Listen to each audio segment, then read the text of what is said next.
Gahapon wala. Nautan ako ni Sir Gio, kailangan ba ng specific na arrangement? Dili daw ka. Like muscle Muscle kaya na press. use as different one mo sila na.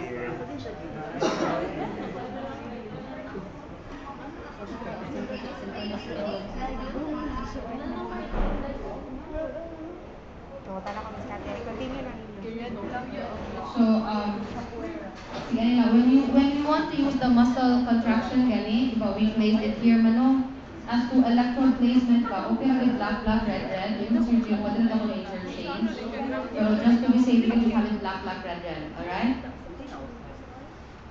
There's a problem because we cannot stimulate his muscles using the synchronous and asynchronous one. Let's try sa ako again, sir. Ako i-lower, sir, ha?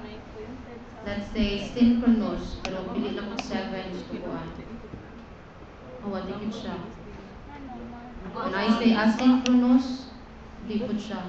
Ano na siya sa continuous. See, ano pa siya mo turn, right? Yeah, but basically it's like that lang. Okay, but for your practical, we will have it pain reduction naman. Alright? So do you have questions? Who wants to practice first?